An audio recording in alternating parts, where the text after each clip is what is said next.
I'm really excited to be hosting this session today on building a culture of inclusive recognition. It's a topic that I'm really passionate about, and we have a great session planned for you. We've got some experts in the field. We've got Stephanie Manzelli, who is the Senior Vice President of People and Culture and DEI at Lever. We've got Geoff Geredien, who is the Chief Growth Officer at Wellable.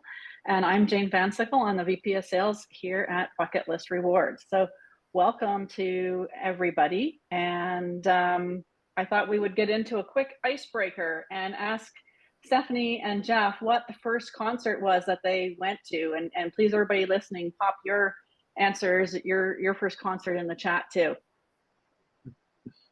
Stephanie, I'm excited to hear your answer first. I'll let you kick it off. So my first concert was actually Madonna. I loved her growing up. I loved her music. It was such a good bop. And to this day, I'm embarrassed to admit that I know the music video dance moves. So there's that. That's an embarrassing talent. If we have time at the end, we can do a little voguing. Yeah, right. Love good it. In the chat here too. My first concert. So I grew up in New England area. Wellable's headquartered in Boston, so that's where I spent a lot of my time. So first concert was Dave Matthews Band at Fenway Park. So Fenway Park, not just for Red Sox games, they actually do outdoor concerts there too, which are pretty cool events. Couple One Directions. There you go, Nicole. What about you, Jane? My first concert was Wham. I saw that also at an outdoor concert, and that was just a ton of fun, and really glad I had the chance to see George Michael perform with his group. We do have some Wham fans in the chat. A couple Oh yeah, it's there for you. Yeah. Yeah, it was a good one. All right, let's jump into it. So excited to talk about some of these topics today. So the first one we have is, how can leaders actively champion recognition efforts and set the tone for a culture of appreciation in your organization? So Stephanie, maybe I'll send that one to you first and get your thoughts on that. Yeah, of course. For me, honestly, I really believe that this is basics. I think, leaders need to lead by example. They need to integrate recognition into regular everyday practices. I honestly believe things as simple as setting clear expectations and then celebrating milestones as those things are achieved, that's huge. We need to, as leaders, foster a feedback culture and provide things like ongoing training and ongoing development. All of those things show our teams that we recognize and appreciate the efforts that they put into the organization every single day. And I think at the end of the day, what better way to show somebody that you value them than by making time for them and sort of acknowledging what they've contributed to the organization. I think it's that simple. And Geoff, what are your thoughts on it? Yeah, I mean, very much agree with Stephanie's points. I think also as it relates to what specifically leaders of an organization can do, top down modeling the behavior, right? So actively participating in those recognition efforts, setting the example and really the tone for how folks treat each other within a company, and how you recognize individuals for their efforts, their achievements, both publicly and privately. And that's another thing too, I think leaders in particular can try to be acutely aware of, that all of their direct reports and those that they interact with within their company might have different preferences when it comes to how they like to be recognized. For some, it might be in like a big forum like this, where it's very public and championing their efforts. For others, they might shy away from that kind of unwanted publicity, even if it is through the spirit of recognizing something positive. They might prefer a more private forum, kind of one-on-one, showing appreciation in that regard. So I think, starting from the top, kind of having that trickle down, and also just of course, supporting and showing, kind of advocacy for different programs that are put in place. And sometimes that's going to be, funding, right? Ultimately, leaders are going to make the call on, whether it's the budget that's allocated for some of these different initiatives. It doesn't mean you have to have a blank checkbook, right? But some of the programs certainly help if you're able to commit some dollars to it, whether it's a tool, a piece of software, a recognition event, or some other type of initiative that kind of helps the overall cause. Great, thank you. And I think when we're talking about culture, as leaders and as peers, we certainly can't not talk about diversity. That's such an important um, piece of building a great culture. So, on that topic, how can organizations personalize recognition programs to cater to diverse needs and diverse preferences and to promote inclusivity? I Geoff, think do you want to take this one? Or Stephanie, go ahead. Yeah. Sorry. I honestly think this is an excellent question. I feel like, Geoff made some really great points about making sure that's personalized, understanding if it's somebody who likes public or private recognition. But I honestly think that recognition personalization has to be as early as the onboarding process. Whether you're doing things like candidate surveys, whether, you're doing team preference Excel sheets, or frankly, simply a hiring manager asking a direct report, a direct conversation, how do you like to be recognized? I think that's the first step to kind of understanding everybody's unique preferences. And there's a ton of different ways to do this, whether you are doing the public praise or the private praise. Some people are, like to be rewarded monetarily. Some people like to gamify it. They like the competition. Some people like some time off. And so what you really have to do is just have the conversation. What is it that this individual values most? And then as we get to those achievements, we have to give them recognition that aligns with their personal values as well as the contributions to the org. And I know I'm talking a lot about leadership recognition, but we just mentioned just as equally as important as peer-to-peer recognition. It's not always manager to employee recognition. And so I think it's important for the team to be aware of that. But I think that at the end of the day, as early as onboarding, but as important as incorporating feedback mechanisms to kind of continuously improve and adapt your recognition programs as the organization evolves, this is very important to sort of creating a very inclusive and diverse program.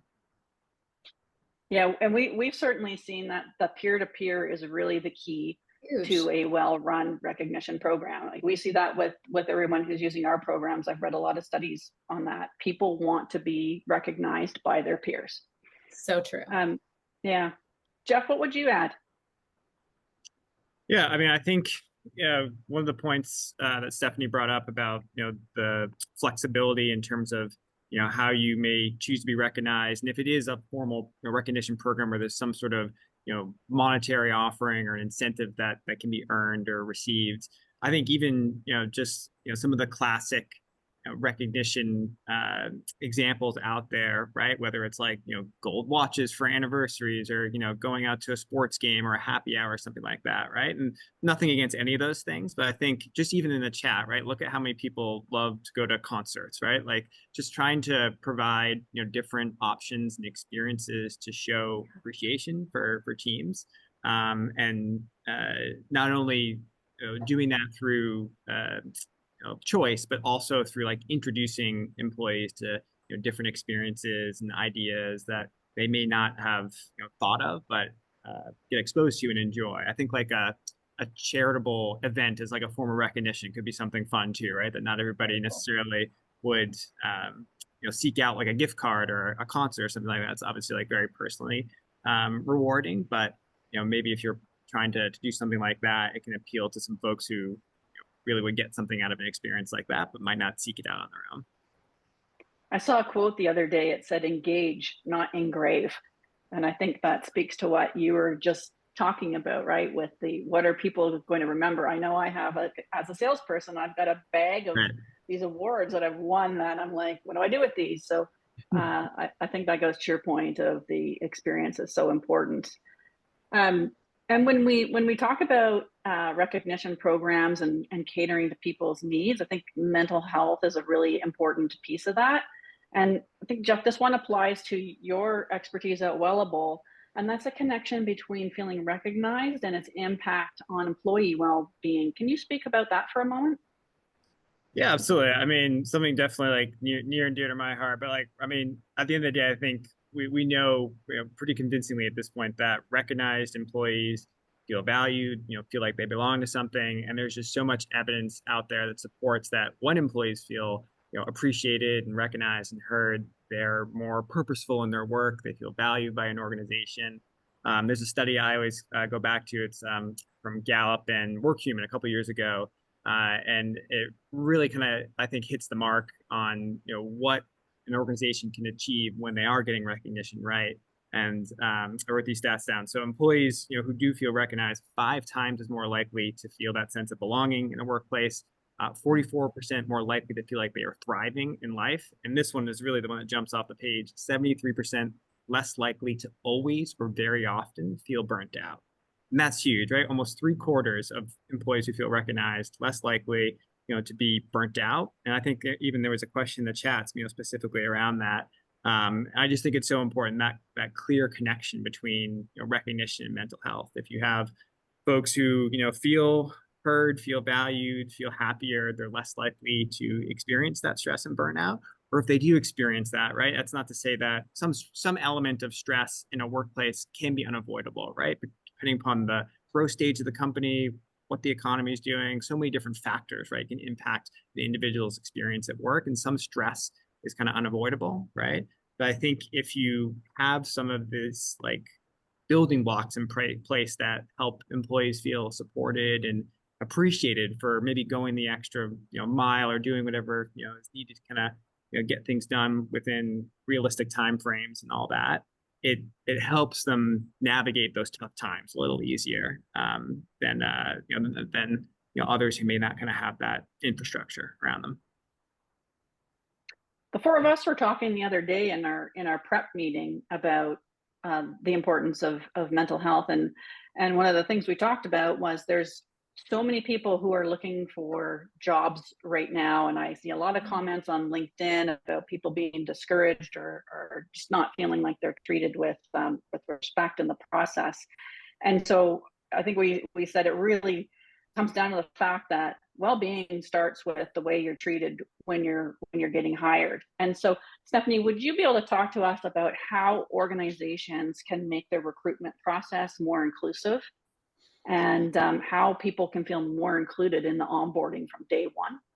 Yeah, no, I think for sure. I think it is, every time you open the LinkedIn app, you see all the posts and particularly in the HR space in particular, my network, I see a lot of, recruiters looking for work. And I think as an HR leader, it is kind of our responsibility to ensure that candidates are having a really rewarding and enriching experience, not only for all of the brand reasons, but just for the human element of it. And so I think to some degree, a lot of it is the vendors that you partner with. ATS software needs to be able to offer things like apples to apples interview processes and structured interview kits and really kind of cutting edge and prescriptive feedback forms and scorecards. Whether your ATS offers it or not, we really need to find ways to eliminate groupthink and hidden feedback and really try to create kind of an inclusive and equitable playing field. But more than that, the partners that we're taking on, they should be able to offer integrations with unbiased screening. AI is huge. So, being able to kind of identify those key attributes to the candidates. Anonymized candidate solutions so that the teams are focusing on the skills that matter most to the organization as the company is scaling or growing or evolving. But it's not just the recruitment process. It really does feed back into onboarding. Your process should be and can be focused either systemically or manually on actively asking people how they want to be rewarded and recognized within an organization. Ultimately, and at the end of the day, this is about treating people with respect. It's about treating people with empathy and kind of understanding and setting clear expectations of, I'm going to follow up with you on X day and I'll provide you feedback and using that all the way through the recruitment process and all the way into the onboarding process. People want to know what they can expect and what better way to recognize and thank somebody for their time to interview with your organization or to apply for a role than to be clear with them and to provide them sort of this unbiased and equitable process. Great, thank you. And I think when it comes to, we talked about the importance of that recognition from onboarding forward. Yeah. And Geoff also mentioned that sometimes people have a budget and sometimes they don't for recognition. So that leads us into our next question about some recognition strategies that you've seen employees respond well to. And what are some interesting, cost-effective ones that you've used or you've seen? And I'll throw that over to you, Geoff, to start out. Yeah, absolutely. I mean, I kind of think of these in a few different categories, right? Like, well, one, and we'll start with the categories that are so cost effective, like free, right? Effectively, it has to do with like time, interest, and attention, like making time for employees in a variety of ways, right? Making time for them on a individual basis with regular one-on-ones. That's more like manager to employee. Making time for them to share their feedback, understand that, and report on the findings, potentially make changes. So obviously that's like employee listening and survey programs. Taking interest in employees' lives, genuine interest, right, outside of work. So again, that's more, it's manager to employee, but can also just be peers in a way of like having genuine interest in each other's lives, and sharing and demonstrating that interest in the way that you interact socially at work, whether it's like finding time to proactively seek out someone that you maybe haven't caught up with and had a coffee together, or grab lunch with someone in your team, or outside that you haven't really chatted with. I think again, it's some of that can be organic, right? And you hope that everybody has the best intentions, and sometimes I think people just forget that that can be like kind of a nice thing and to do and make work just a little more enjoyable. Other times, I think if there's a little nudge, if it's part of the onboarding process, that's how we do it at Wellable. It's encouraged that all new hires, try to, schedule like a coffee, chat, or something virtual if you're, not in the same place as another team member within, first couple months of your hire date. And that's kind of baked into our onboarding process, and all that stuff is, pretty much completely free, other than the cost of a cup of coffee, right? I think on the paid side, like the monetary side, another thing that we actually do here, and I think is a pretty unique program, is that we try to recognize employees with milestone program, and we do that in a way that actually aligns with like the traditional wedding anniversary gifts, right? So it's kind of easy to remember, but like first year paper, second year like cotton, like a nice Wellable embroidered cotton towel. I think what we found is like there's so many different examples of swag out there, right? But one of the things that I think our employees appreciate is like we really try to put a little bit of investment into getting high quality company swag that people will actually use, be proud to show off as like, hey, this is something I got from my employer. Not just kind of the classic pens and things like that typically go by the wayside. I love that idea, and I think it allows, like, as you're thinking about gifts each year, it allows you to be thoughtful about what you're getting for that anniversary gift, about as opposed to having this big bucket of, oh, what do we choose? So I think the wedding gift idea is, I just love that. I definitely want to borrow that one from you. And then I think you talked about the coffees, and I think that's really important for distributed teams as well. As a fairly new employee at Bucket List, I know we do that, and I've really benefited by meeting people on other teams that I probably wouldn't have met as quickly. So I think there's a lot of value in that. And Stephanie, what are your thoughts on this one? Well, I already told you the other day that I'm stealing the wedding anniversary idea. I just think that it's just such a fun and memorable sort of program. So going a little bit back to more cost-effective ones, this one is a bit of an oldie. I think it's a goodie. I'm going to date myself, so bear with me. But I love a good handwritten note, or frankly, anything that's personalized. If we think about it in this remote world where a lot of companies are remote, what better way to get a surprise piece of recognition than literally opening your mailbox and seeing that your leader or your peer kind of took the time to write something out, put a stamp on it, and send it to you?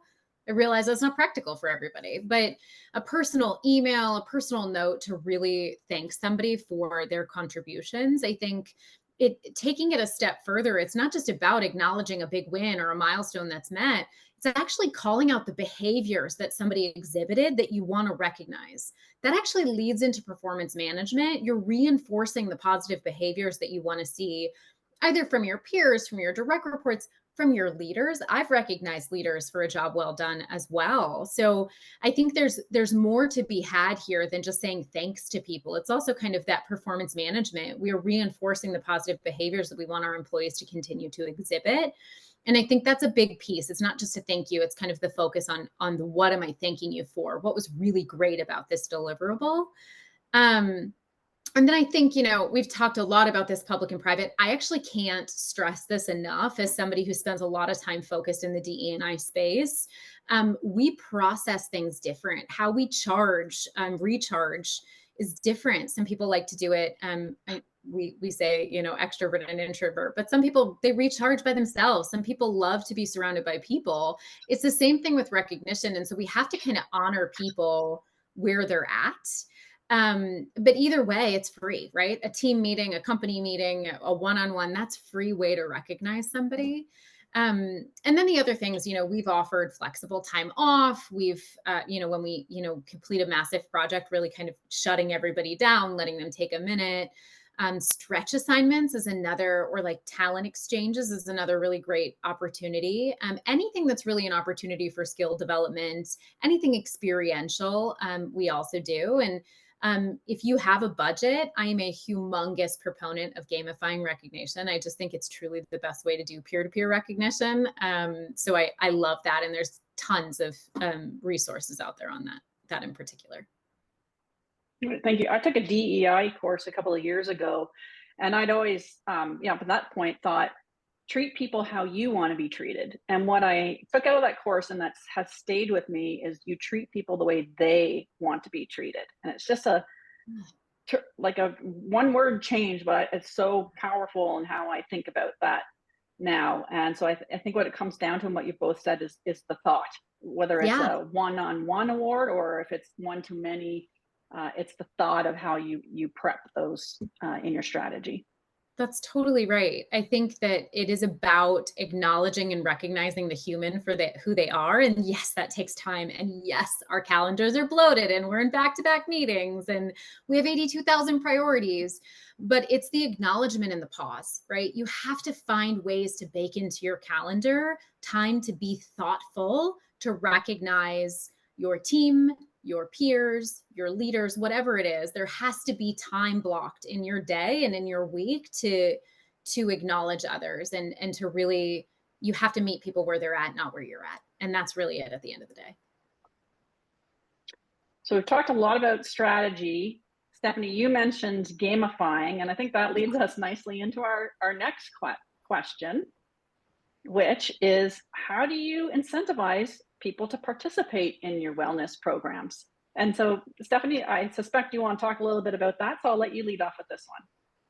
Yeah. So in the past, again, I mentioned I'm a huge proponent of gamifying, particularly peer-to-peer recognition. I think it does that in itself incentivizes employees. And the really great thing about some of the things that are out there from a gamification standpoint is you can really set the budget based on what you're able to allocate to it. It can be monthly, it can be annual, it can be a set amount. And what it does is it allows employees, obviously set parameters around it. It's not just go hog wild, but it really allows employees to say, wait a minute, you did this really great thing for me. You reallocated your day. You supported me through this. And it really gets a little competitive. And it gets a bit addicting, right? It's a thank you fest, and it's an acknowledgement of sort of those positive behaviors, but then bringing it back to inclusion. It allows the employee to pick a reward or a perk, whether it be a swag or a gift card. I mean, there's tons of things that you can structure it on that resonates with them. I would love, at a prior employer, we did onesies, and I had a baby, and I had two babies. And each time one of the recognition awards was a onesie with our branded logo on it. And I loved it. And my babies came home from the hospital in that logo, where other people might pick a Starbucks gift card because they want to have that coffee chat. So creating a gamification and a reward system that allows employees to kind of select their, individual driver, I think is really great. Great, thank you. And Geoff, what are your thoughts on this one?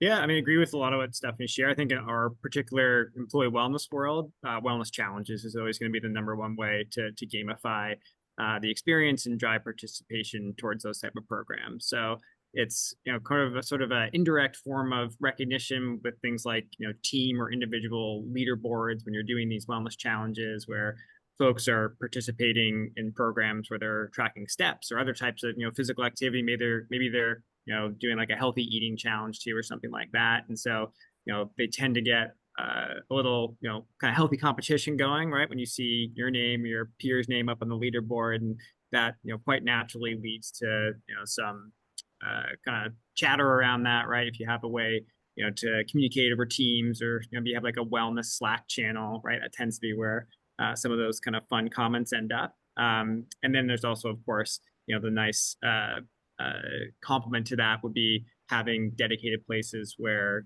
employees can kind of commiserate and share ideas on wellness related topics. So, they come by different names, but, affinity groups or ERGs where, you're sharing ideas on like your favorite walks and runs, or, new recipes that you found that you like, or, new reads, or, books that you're enjoying. I think, all that can kind of just complement these types of programs pretty nicely. I think that's a great point when you're talking about the achievements, the natural community that it starts.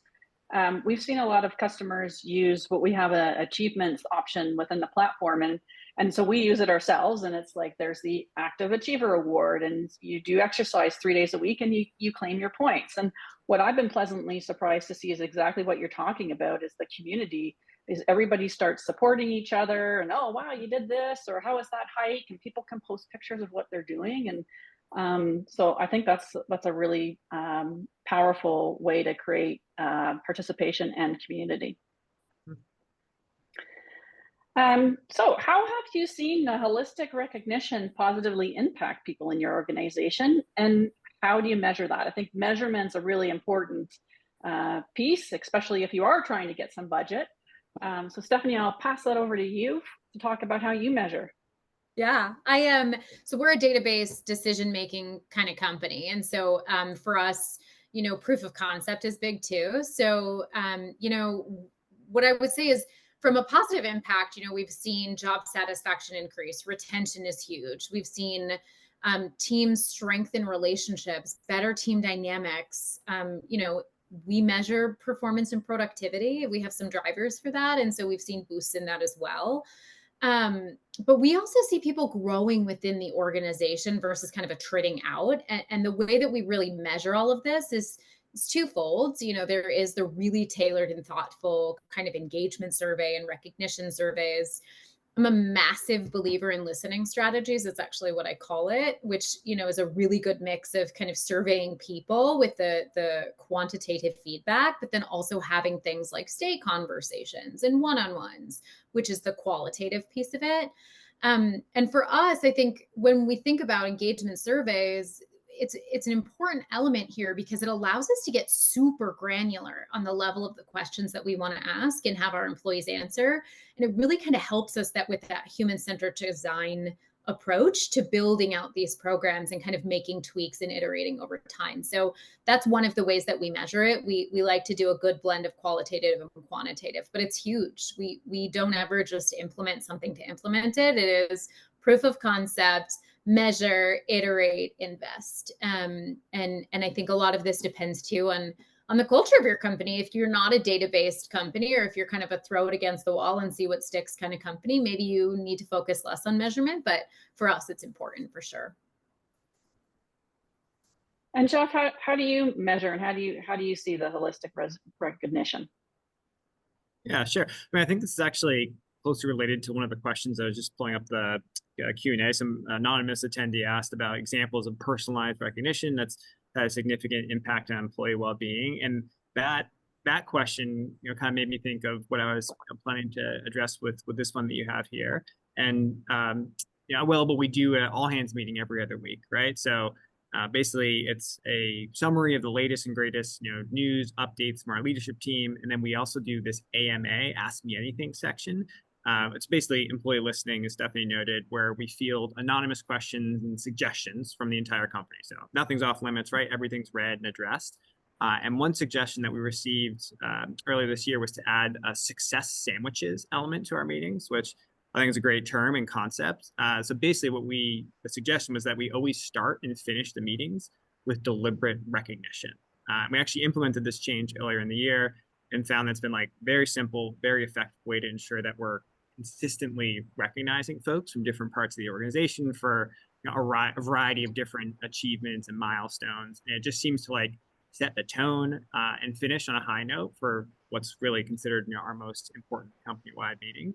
So even something like that, right? Like it's a little difficult to measure the success of that, right? Other than that, we get more anecdotal feedback from employees that's just like one part of the meeting that they really like we've implemented. So that would be another example of something that I think we found is really helpful, being deliberate about including that recognition piece and doing it in a highly visible forum.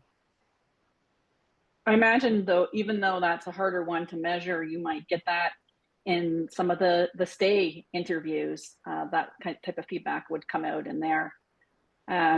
So I think like measuring impact, we've talked about how that's important. I think engagement surveys allow you to measure the pulse, and then is a great tool to take action on some of the things that you're talking about and some of the goals of your organization.